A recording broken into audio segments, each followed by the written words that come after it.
The CCCR, or Centre for Creative and Cultural Research, investigates the ancient, innovative relationship between social culture and creative production. Based in the Faculty of Arts and Design at the University of Canberra, we generate scholarship and artwork in a wide array of humanities, social science, applied and creative disciplines. You are listening to a fresh presentation from the CCCR's Culture and Creativity Seminar Series. The presentation was delivered with slides. To view those slides, or to learn more about the Centre's work, please follow the links in the program notes. This podcast was recorded on the unceded lands of the Ngunnawal and Ngambri peoples.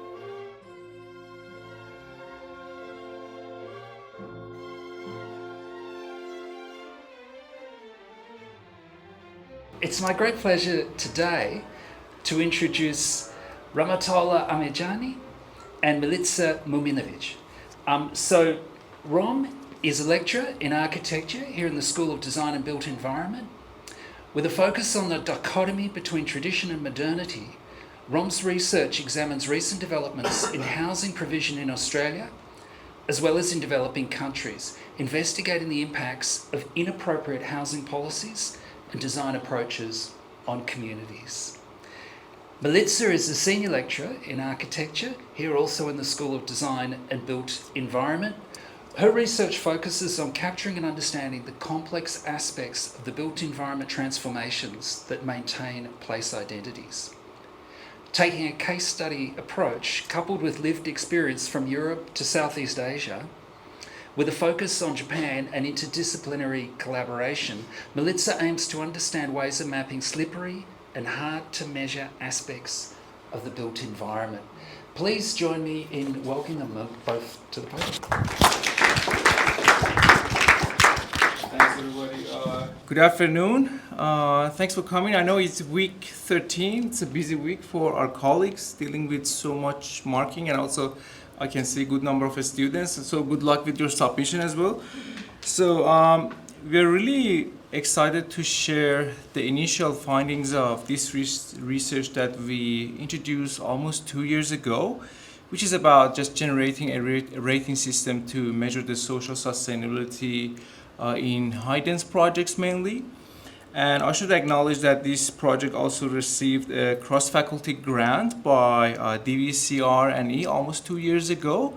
So it's a result of the collaboration between the Faculty of Arts and Design and Health, and from Faculty of Health, Susan Carroll was a collaborator, so I really appreciate her contribution to this research. So what is social sustainability? So mainly it's more about the capacity of built environment, and in this particular case, high-density projects to embrace and to foster social interaction, community interaction, sense of belonging, safety, and long-term well-being of residents through the design and governance structure as well. So why social sustainability and why we thought about this project? I think we both had our personal reasons and experiences to seriously think about this project and why a rating system is needed. Like personally, I've arrived in Australia in 2016, and since that time, I have been living in different high-density projects across Canberra with different qualities, and I could see how they are performing in terms of socio-cultural aspects. And still, after 5 or 6 years, I don't know my neighbors, and I'm still living in one of those high-density projects just close to here. But again, the main intention is to understand how our high-density housing projects are performing from socio-cultural aspects. Because we know that your living environment would greatly impact your mental and also psychological health and also your physical health as well. And we know in Canberra, there is this rapid growth of high-density residential projects, and there's this rapid urban density. High-density projects are emerging, in particular in our new towns. So we should make sure about their socio-cultural impact on the residents as well. So we know that by 2030, 26,000 new housing properties are expected to join the market. and 90% of them would be high density. So again, just making sure about their sociocultural impact of those projects are really something that we need to look at. And we know that in Canberra, we are dealing with the highest rate of isolation and depression. And on the other hand, we know that from different surveys and data, almost 90% of people who are living in apartment units in ACT, they reported a sort of low social connection. So a majority of current housing projects, they are not performing well in terms of socio-cultural aspect, and they are contributing to that rate of isolation as well. Next slide. Awesome, it's working now. So we should think about what I call the social cost of our new development and the impact of our developments of people. And we should ask ourselves, are we built for profit or for the community well-being? And this question is not new, as we all know. And by and large, when we look at what we are offering when we are looking at the new developments that they are coming or in the existing market, the answer is clear. Just when we are looking at this plan, which is coming from one of the recent developments, and it's not far away from here, you can see just the housing fundamentals are missing. You can see there are some bedrooms that they're not going to get any sort of direct sunlight or cross ventilation. All of those housing fundamentals are missing. So forget about even social sustainability. So we are dealing with much more bigger problem in Canberra. And this sort of social complexity is social sustainability is a complex issue, and maintaining that is also really complex. Because when you talk to some architects and also developers, they would reduce the meaning of social sustainability to just providing some common rooms and gym facilities in the housing projects, which the meaning of it is beyond that. And also, we have this notion of First Nation Australians and the notion of country, and we know from the data that the current high-dense projects and even medium-dense projects, they are not responding to their needs. In particular, when we are looking at the socio-cultural performance of these projects, we know that only 16% of First Nation Australians that are living in our high-dense projects in Canberra. And when we are looking at the new towns like Belconnen and Woden, it's just about 1.6 or 7% of First Nations that are living there.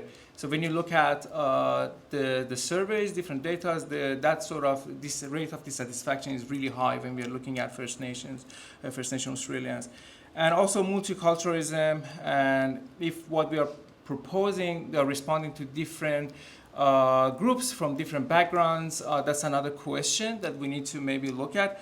And also diversity is another aspect that we need to consider, because when we are looking at our high-dense projects, we mainly see young adults over there, barely with kids, but so you can see a sort of absence of elderly people and other groups. So in terms of inclusiveness, there is also another question there.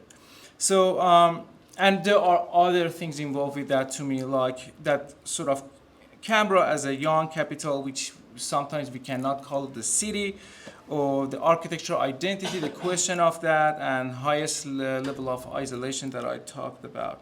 So I should acknowledge that, okay, we have different good rating systems to measure the energy efficiency of our developments. But obviously we don't have a solid rating system to measure the social aspects of the high-dense and medium-dense projects. We do have some rating systems like Green Star that would look at a couple of aspects of social sustainability or social aspects of housing, but not looking at social sustainability as a whole. And that rating system is not mandatory. And obviously you can see our developers they use Green Star to show how their projects are performing in terms of social aspects. And this absence of social sustainability has damaged all groups. It's not just about people that are living in the current high-dense projects. Even when you look at our public housing projects or affordable housing projects, they are also suffering from this absence of social sustainability. Just 10 minutes walk from here, you can find some housing projects that they are a total, when you look at the result, it's just a total disaster. It's like a war zone if you go there.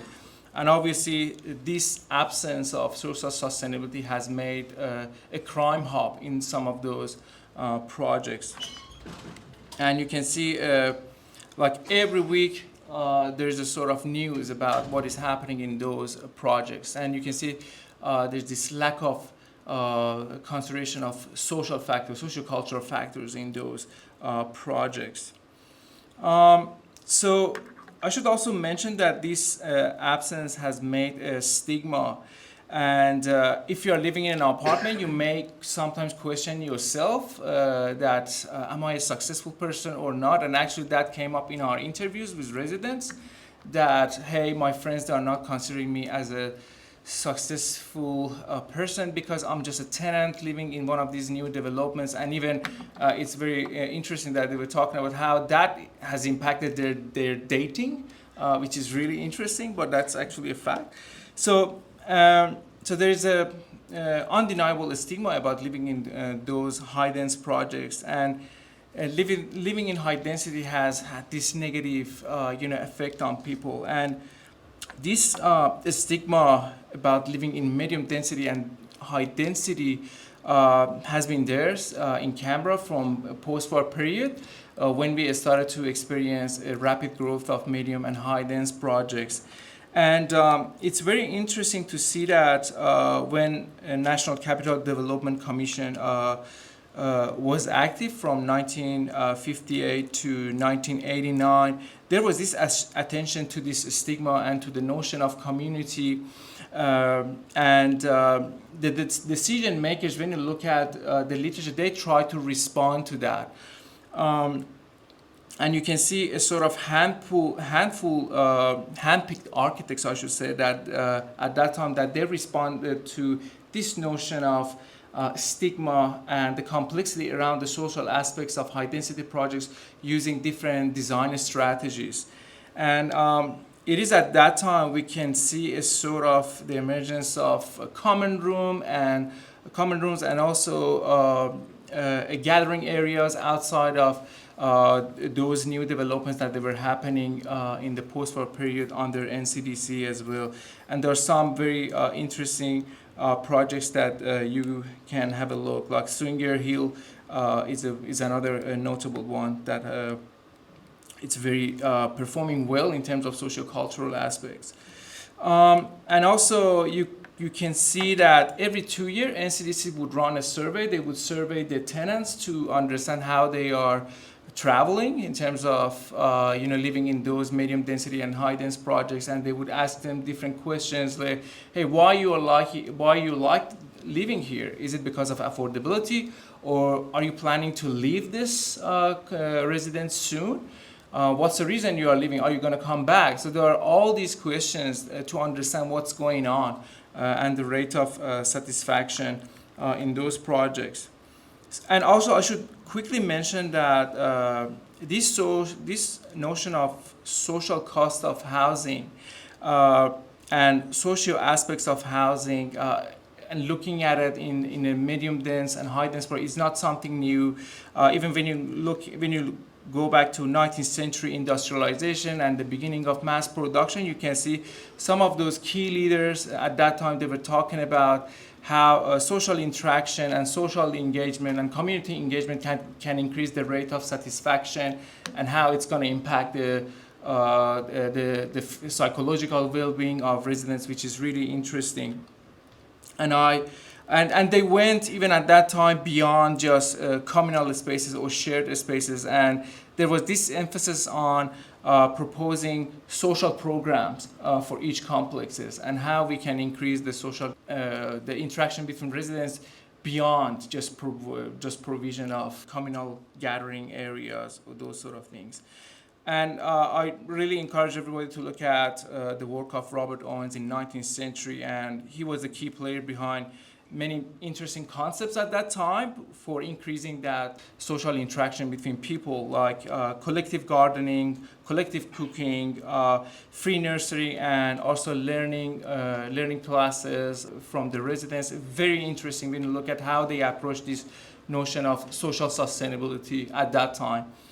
And also later, we know that in the mid 20th century, when we're looking at there are some key players that they look at social sustainability, or better to say, they look at housing as a social project. In particular, when we are looking at the works of Allison and Peter Smithson and their critique about other modernist architects, they talked about how the housing projects could be different at that time. So it's very interesting. So it's not something new that we are talking about. And there's this recent attention of aesthetic government to this notion of social sustainability, social resilience. And when you look at the new design guides that they came out 2 years ago, you can see a sort of little transformation. There's really a good attention to these social aspects. But when you look at their suggested criteria or elements, they are not that explicit. There are no design guides over there. There's some generic decisions or suggestions that you can have a local architects they can consider. So why is social sustainability often overlooked despite the strong historical and theoretical discussions that I mentioned from the beginning of this presentation? There are obviously different reasons for that. The weak planning and statutory requirement is one of them, and to us this absence of a solid rating system is another issue. Commodification, the power lobby of developers, knowledge of the key players, when you look at the key players behind those design guides and also about the new developments, is very interesting when you look at their backgrounds. Pedagogy and shift in the discourse of architecture is another reason, and knowledge of also graduates that they are going to be the key players in the housing development, in particular in Canberra. So there are multi-factor things involved with this absence and lack of social sustainability that we are talking about. So what we are talking about, so we are saying, okay, the rating system should be imposed, and we are looking at rating system as a barrier. So we have a couple of barriers, let's say, or we have planning and design regulation as one barrier. We have the certifiers, if they can talk about the social sustainability, as another sort of barrier, and then a rating system. Because if we have this label for any residential complexes, in Canberra, for example, people know what they are going to buy. And if the rating is low, maybe they're not going to buy that, or they're not going to go into those complexes. And that would increase the competition between, I think, developers and the builders to just generate something that is also socio-culturally responsive as well. So this is our argument at the moment. Again, a redefinition of social sustainability is needed, and a mandatory rating system is needed. So this is a sort of fundamental of how we started this project and what's the argument at the moment. And my colleague Milica would continue the discussion. Great, thanks, Ram. So the idea is that, of course, when we look at social sustainability, there are some things that we already know, but there are also some things that are fairly local and quite based in culture. And of course, there is also a level of complexity that I'm very much involved and interested in this project, which involves this whole idea of measurability of that, but we'll get to that. So today we're presenting parts of the findings that we've already done. As Ron mentioned, the project started in 2024. Officially. And we've done an extensive literature review to cover all the aspects around social sustainability. We've done a number of interviews with residents here in Canberra. And then we've also consulted practitioners who are involved in designing. So that would be our third phase, designing. And we're still going with that process. And then we do also have some other phases involved. We're also having experts survey as well. So there are a number of social toolkits that already kind of exist that we can find overseas as well as here that talk about parts of social sustainability, but most of them very much focus on social aspects, ignoring a little bit built environment as well. And how do we actually start understanding this is where my personal interests lie in this project, and I'm really grateful for Rom inviting me to this project, is actually thinking about how these components or dimensions of social sustainability interact. We can definitely say that we could divide some of these components into intangible as well as tangible, and we can start seeing how they overlap as well as they're also interdependent. So some of these kind of notions of social cohesion, which is very much interested in strength of the relationships within community, as well as this sense of solidarity between community, or there are other aspects around social capital, very much related to disaster recovery policies, where they talk about networks of trust within community as well as community resilience. There are well-being aspects that are involved within this as well, and we can dedicate, I think, the whole one session or a day discussing a definition of well-being, but in general talking about mental health, social connections, as well as life satisfactions.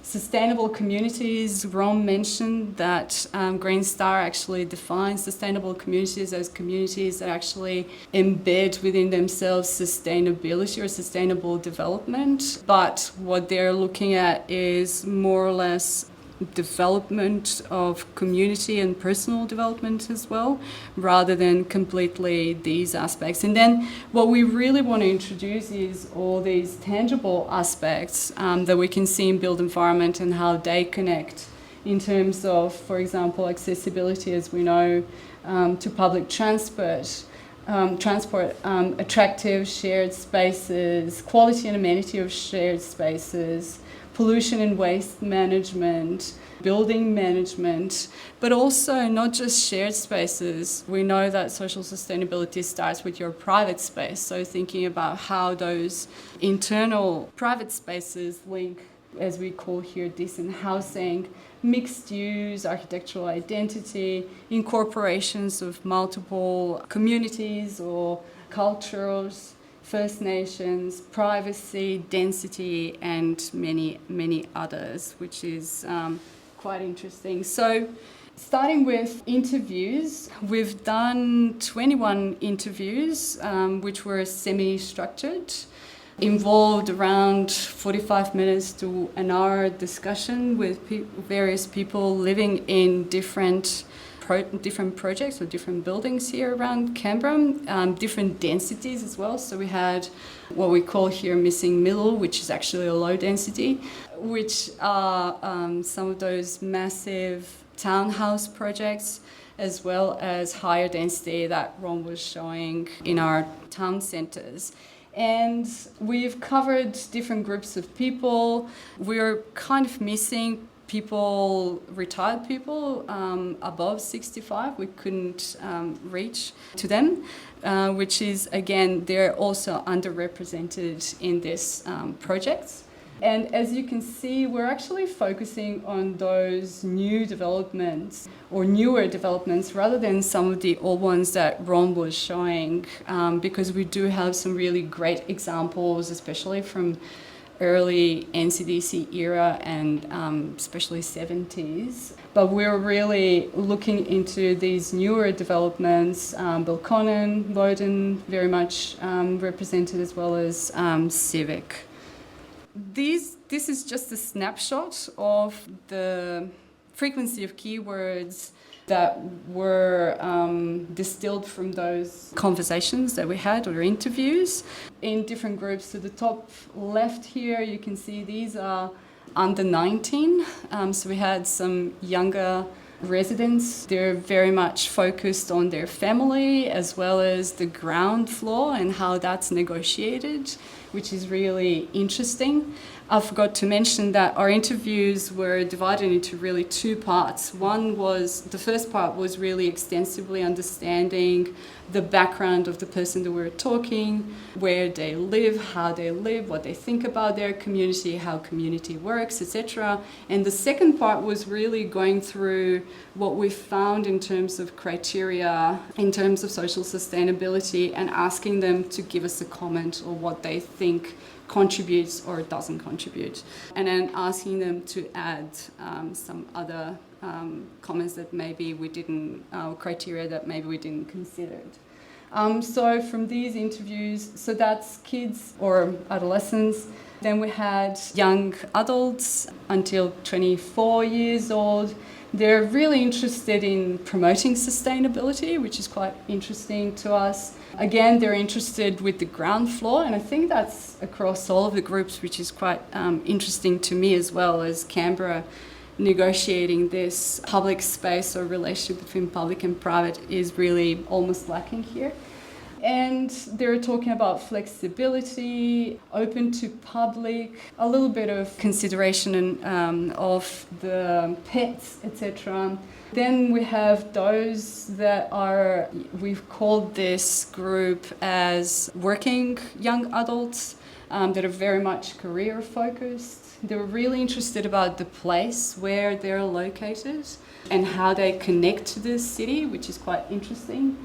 They were interested in design of where they live, as well as their neighbors. And then the last group here is the group with younger adults with kids. And they're very much interested in safety, mental health, again, talking about ground floor, passive surveillance, etc. So it's really kind of confirming of what we're talking about. These are just some snapshots in terms of quotes, just to give you the feel of what we've heard from the community. And of course, the 21 people is quite low, but still it gives us confidence to keep going and exploring this.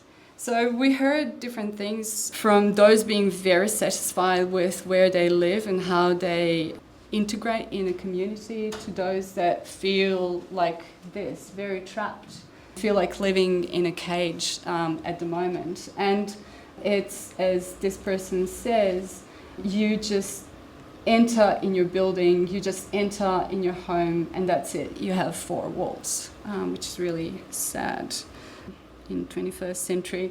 And then we also looked at, of course, density became quite important when we asked about, do you know your neighbours? And these are some of the, if you haven't been to one of these places, these are very common corridor spaces that we see in those apartment buildings. And what they commented, especially in a bigger, denser spaces, they were talking about the fact that it's a big building, they cannot know everyone. A lot of people live there, so they don't actually know who belongs to which apartment, etc. You see people on the elevator hallway, but you don't really know them. Or this one, which is quite funny as well, they told us that sometimes it can be very awkward when you meet someone in the elevator and then you realize that you're walking to the same direction, and then you're wondering, oh, is this person actually following me, or are they actually my neighbor? And then you realize that you're unlocking doors next to each other, which is quite awkward, but also could be funny. Or this is the one that talks about the fact that the space maybe doesn't even contribute that much to social sustainability, because the person living in this space, the building doesn't really have any communal space, and yet there is a lady that lives next door, and she's probably in her 60s, and she organizes all these Christmas parties, and people come together and meet each other. And so they started to create this sense of community, even though they were just meeting at the ground level in front of their building for this party. But also sometimes it is about space, and some people we're referring to the function of the spaces which they have as communal spaces or that are defined as communal spaces like gyms, for example. And usually people just go there to exercise. They're not there to socialize and they don't like that. Or even elevators. There are these opportunities to exchange a few words, but often people feel awkward in those spaces or they're in a rush to go to work, etc. But there are also these spaces like pools, for example, where people really enjoy meeting each other and chit-chatting with others. And there are those, when we ask about what kind of community actually matters to you, especially those with young children, they were talking about community, and one of our interviewees actually mentioned that they don't want to move from this place because they have a really strong community and they rely on that community. And they said, everything that I love about our complex are the neighbours, and especially neighbours that also have kids. And they're really good really good friends with quite a neighbours, and they know each other, but they also have a lot of confidence. My daughter would catch the bus from school and she's there in the afternoon when I'm at work. And I know there's people around. There are always safe places for her to go if she's, for some reason, she can't get hold of her or something. So these kind of things are quite important. And then they were talking about this solidarity as well. It's nice when people look out for each other. So one person was telling us that they were broken into their apartment and their neighbours actually helped a lot at that time. And also, it's not about being friends with people, but it's actually supporting each other, which people recognise as a really important value in all this.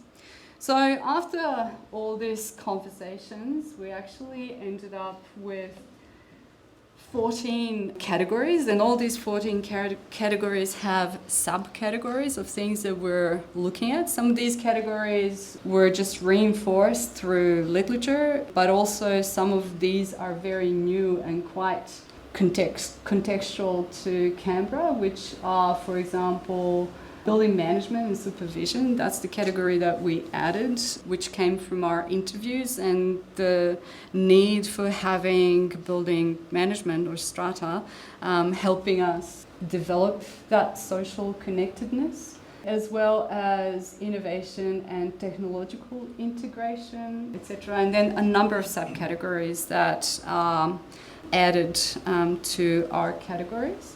So just to give you an illustration in terms of, so for example, this is our category 2, indoor spaces, and it actually has 13 subcategories, and I'm not going to go through all of them, but some of those that came in were related to the interviews that we have, for example, offering plans for small units, including studios and one-bedroom apartments that can accommodate a reasonable number of guests. Some people actually were saying that their social connectedness was really affected because they're living in really small apartments and they cannot afford for their family to visit and stay, or their friends who are especially interstate, etc. So thinking about flexibility became really important.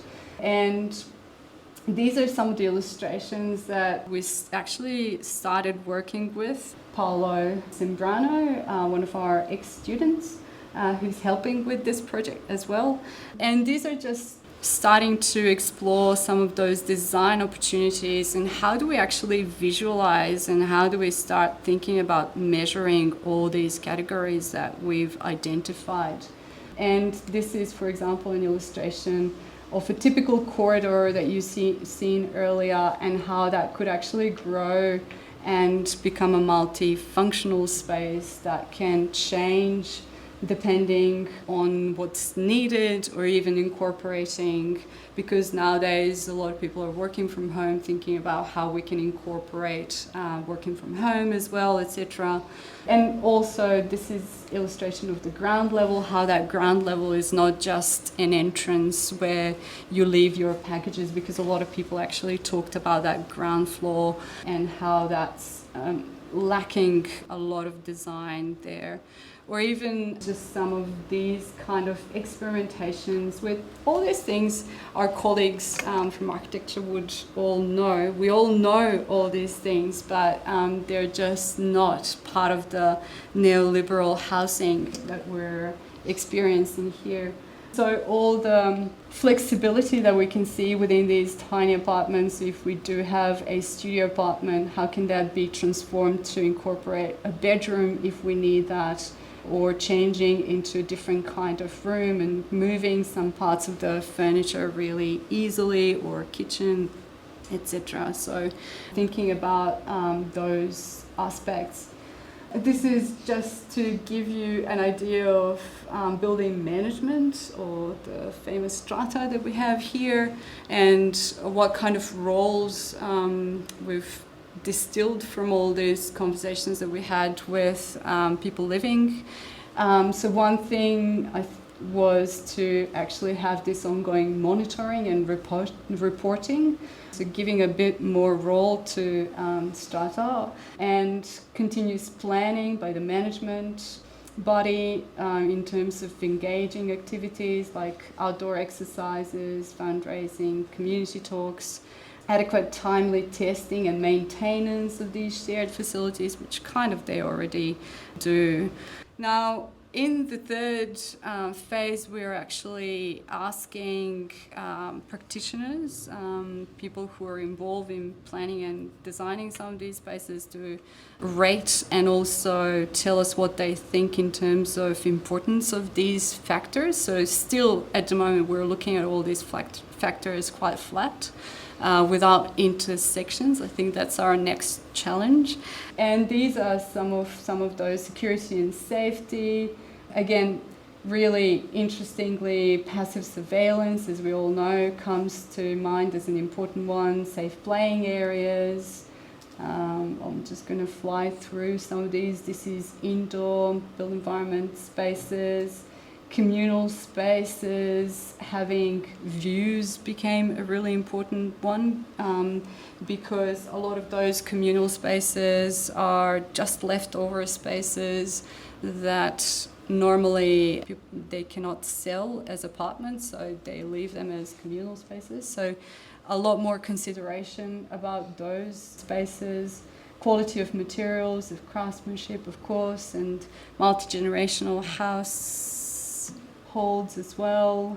Outdoor, again, nature integrated shared recreation rather than just simple recreation spaces, as we all know. And again, incorporating some of the mixed use and views as well. Energy sustainability. As you can see, what also is really interesting is that pretty much they're almost equally rated as well. Cleanliness, as we know, of all these spaces, very important. Building management and supervision, we talked about that. Innovation and technological integration was a little bit less important, but maybe that's the bias because we actually asked architects to look at this. And then First Nations and other cultural inclusiveness, which was also quite interesting. Identity and heritage. And this is also something that is almost forgotten because a lot of these new developments are not really integrated into the existing neighbourhoods. They're all islands, and we know like Canberra's really good at making islands.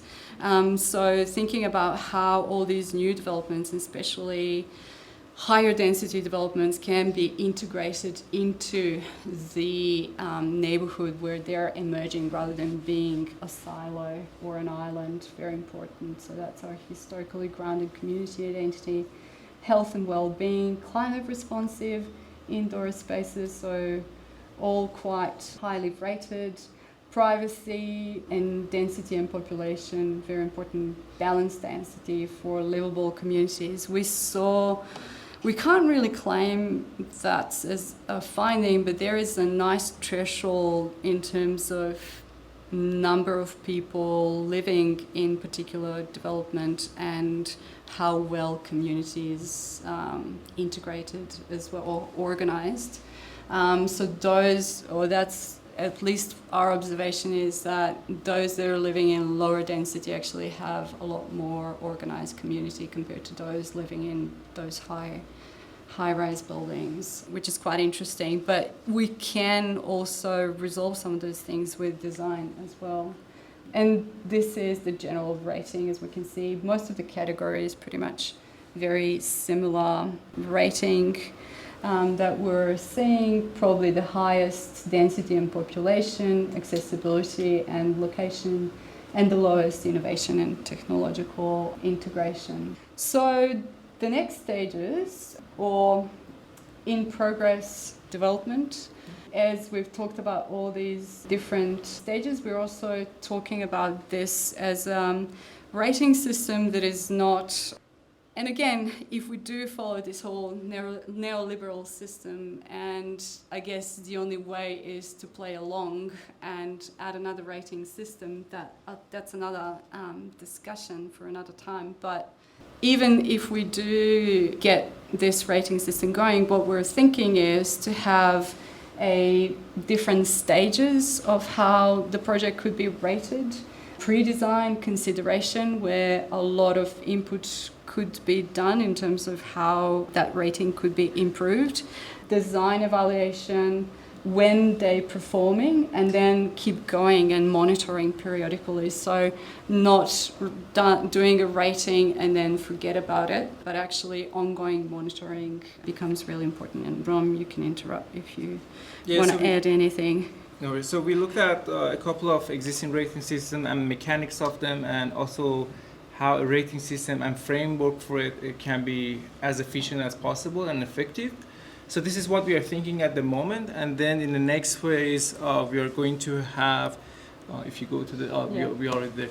We are going to have a sort of table discussion with practitioners that this is what we are thinking, how we can develop it, and then we would have a web page so we can have like a pilot test of the rating system, and then we would get feedback, we would refine it, and finally after that test we're gonna again refine it, and we're gonna have the rating system. But the idea is also looking into these categories, how we can actually measure some of those things, because they're all interdependent really and interconnected, which is quite a nice challenge that we don't really have answer to yet, and maybe we never will.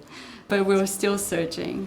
And another outcome that we are looking at is sort of proposing a design guide, specifically for Canberra maybe. So this is also a work in progress. So those illustrations is based on the current findings, and maybe in the next stages we're going to produce more relevant and more explicit in relation to the outcomes of this research.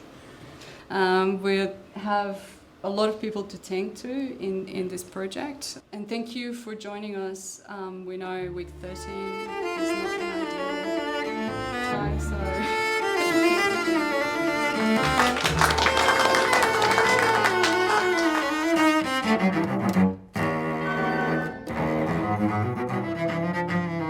Okay, thanks guys. I'm going to open the floor up for comments or questions. Anyone like... Oh, Mike? Okay. Thanks, Ram. Thanks, Melissa, and to your colleague, Suzanne, for the work to date. So fantastic, as we talked about earlier before the kickoff, I think space or gap for this kind of research. And thinking about next steps and opportunities, I think when you move to the conversations or table, I think you mentioned at the end, Melissa, table discussions definitely include agencies. So I think those who might be on the side of council or state or territory agencies, I'm sure they'd be more than happy here in the ACT to contribute to the conversations. And I think those who have had experience in from a governance or regulatory perspective, how they might function pre-DAs, post-DAs, I think so. That's a suggestion on the tabling, and then I think On your second or third to last slide, Melissa, that you were talking about the staggering, I think really interesting. I think not having really thought about the question you're asking and its application, but I think that staggered structure makes a lot of sense. You know, pre-DA, BA. So I'm thinking about the development stages for those in the audience: development approval, building approval, and then post-occupancy or ongoing. So that's, I guess, third comment. I think the post-occupancy, like getting the strata managers or the company managers, depending on the governance structure, is really clever as well. I hadn't thought about that, but I also haven't been involved in this space. So a couple suggestions. Yeah, Thanks. Yes. No, thanks. Yeah, it's quite, I think we're starting to understand how complex it is or how big it can be, and we'd love to think about next stages in involving more people as well in collaborating. And yes, definitely agencies, government. We have had a couple of practitioners working in different government bodies, in particular planning bodies. Yeah, but definitely we need more. Yeah. We need PR on this project. We need money. So if we have like better incentives, that would be really effective as well. Yeah, that's great. Thanks, Melissa and Rom. That's a fascinating study. I think what I was really interested in is when you were talking about the different sort of possible plan layouts for apartments, and your example was of studio apartments, how they could actually be configured and used in different ways to promote this idea of social sustainability. So what about the bigger ones? Like the 2 bedrooms, the 1, 2, 3 bedroom apartments, or does that actually come in to your study? Because I think one of the problems is, as you probably know, is that division of types of apartments within those blocks does make a big difference. So if you only have 1, studio apartments and 1 bedroom, 2 bedroom apartments, then you're going to get it's going to skew your sample type, I suppose, because you're not going to get a lot of families with all the kids and so on and so forth. So just wondering if you had some reflection in terms of not just the common areas, but the apartment layouts themselves. Yeah, that's definitely in our radar, and also in the literature we did, and also in the interviews that came out. So that was just an illustration, and we have like a large number of illustrations, but for the sake of this presentation, we showed one. And as you know, these are not new things. Like even if you go to 19th century, they were talking about plan flexibility, and when you look at the early work of modern movement, in terms of housing, they proposed so many interesting things as well. So there would be a mention to those prototypes as well. But definitely we would consider that as well. But it's also fascinating that even like as Rom says, like the design of apartments didn't really change. I think it got even worse and worse with these silos, and we don't really have the flexibility of different types. And one of the problems that we know is that we don't get to have diversity just because of the apartment layout as well. So we know that around 5% of those apartments, or maybe less, are 3-bedroom, and they're so rigid in the typology. If we can think about less rigid typologies and more flexibility, I think this is really, and that goes back to this multi-generational living as well. And just so definitely something to think about. Yeah, and also, as I said, considering this great body of literature that we have just on flexibility of unit plans, why we don't see it in actual projects. It's complex, right? We can talk about it's more about education, graduates. There's so many things around this problem as well. Yeah. Come on, Adam, give it the Because I've delivered literally thousands of units, like from the early design stages. Yeah. And it's economics. Yeah, definitely. At the end of the day, the property is the largest thing people are going to buy, or it's an investor. And it's not about spatial qualities. It's about a list of features and amenities next to a big dollar sum and a 30-year commitment. But I kind of agree, but also disagree. I think if community is educated, they'll know what they're buying. But and they they're won't be able not- to afford yeah. it. Because the market is very, very efficient at delivering at certain price points. That's true, but I think it's the role of architects to compromise between what client wants and creativity, right? Because that was the whole discussion of Le Corbusier as well, like how you should approach the client, how you should make that compromise. And I think going back to I the agree with knowledge you. of graduates as well, which I'm indirectly blaming maybe some of us here. I agree with you, but you're fighting a system that we're not part of, which is the building of expectations by some people who are experts at that, called real estate agents, and they're backed up by the financiers, and the developers aren't interested because their risk and their goal and their success criteria for development have absolutely nothing to do with what it is material or spatially. It's how it equates. And so until you, like the examples you cite in Canberra that were successful, aren't strata speculative residential No, of course, developments. yeah. Exactly. And so, Wonderful. that governance model is a thing. Yeah. But it's also our fault, Adam. As architects, we're really happy at being in our own bubble and just chit-chatting with us. I just don't agree, because I think I've been on the side where you fight and you fight and you fight, and then you lose the client. But that can be a solution, like proposing a sort of rating system that would force everybody to think about those things. Because, at the end of the day, their products would measure against that. They would maybe push clients to also think about the incorporation of those ideas. I think, apologies, I missed the first 10 minutes, but in a way it seems that there's some pretty easy pickings when you pick on these projects. But I think there are some good examples of disruption in the housing industry at the moment, which, we look at the peer-to-peer delivery model of Nightingale that Jeremy McLeod's running down in Victoria, which of course riffs on the Bau Group and stuff from Berlin, which Milica, you'd obviously be very familiar with.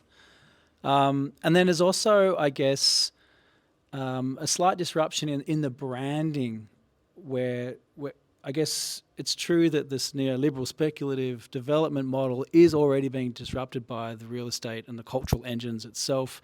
Thinking of Andrew Hoyne and Hoyne, which do placemaking within a lot of Sydney and Melbourne projects. So I guess, not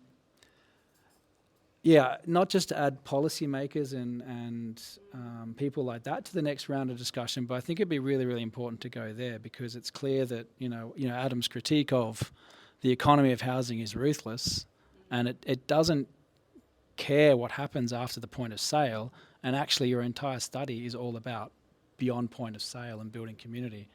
So I think it'd be worthwhile including those people in your conversation. And I think that's also where architects are. Don't forget Jeremy is an architect. It's a not-for-profit, so it's not even his company, of course, but it is a way where architects are showing leadership. And I think what I really respect about what Jeremy's doing is that, unlike the architects you're interviewing, you'll notice that there's a massive concentration of red in every single category.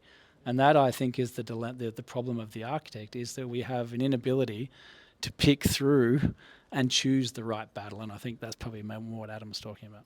I think it'd be really interesting to look at this social isolation and survey suburban people in Canberra, because I think you could overlay that and say, okay, there's a common contemporary Canberra issue, and that might help just redistribute some of those intensities. But I also, if I just reflect on my own experience, who've lived in kind of high density stuff in several places, it's not about shared space, it's about shared experience. There's nothing like an emergency services vehicle, whether it's fire, ambulance, or police. I got the event where I met most of my neighbors was a SWAT raid where someone had called in some terrible thing was going to happen, and they just emptied out the entire building with SWAT. But Brisbane floods was another example where you all of a sudden met your neighbors. And I think, that's your 60-year-old lady. That's your little kid, because they don't know the social boundaries. So the shared experiences of the kid falling over or saying something funny in the lift. And so thinking, a critique of that as opposed to, because I think as architects, it's in our wheelhouse. Like, we turn everything into a spatial problem. But more space is not something we can afford with affordability crisis and everything else. And so thinking about how things work and interact, maybe. Can I ask you guys a quick one? I found it really interesting with the work from home provisions to try and think about how to use the space to, make that a less ghastly experience. What about study from home? Is there, ways that can be improved too, so that it's less of an isolating person stuck in the same room they sleep in, studying and so on? Yeah, I think there's also a great level of literature for that one as well. We also had that heard in interviews with some of those studying at the university, and they were saying how, they would love to have, instead of this whole space that they have as a communal space, to actually have a space to study. So yes, we've heard those kind of comments, or even having a library or having access to a better internet, or so we've heard COVID made a big need. change in the way people think about their spaces. Like when we interviewed some of them that they have been living in those residences for more than 5 or 6 years, their experience after COVID is really interesting, and in relation to a study, working and fully working from home.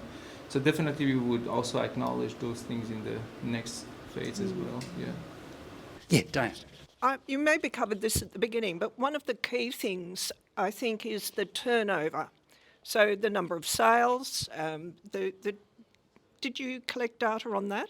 The number of sales, we do have some data on those things, definitely. So the ones that have lived there for 1, 2, 5, 10 years? Yes. I'm just thinking that the strata, having moved now and being involved with strata, I think there really is a larger part that strata could play. Also with the developer.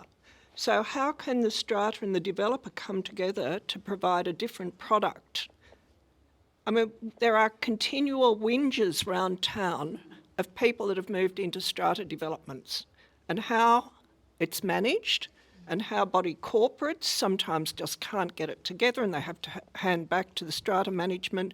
There's a whole lot of sort of generational change. So the downsizers that are not going into retirement villages, they want to stay in place. And again, the thing that I'm hearing is the strata title whinge. So I don't know how that can be done, but I'd also agree that you also need key people to organise things like the Christmas parties, or the fire alarm goes off and everybody's out on the street, or the place next door is auctioned and everybody comes out to see what it's worth. I think, again, how do you engage? How does this come into the spatial quality of the place?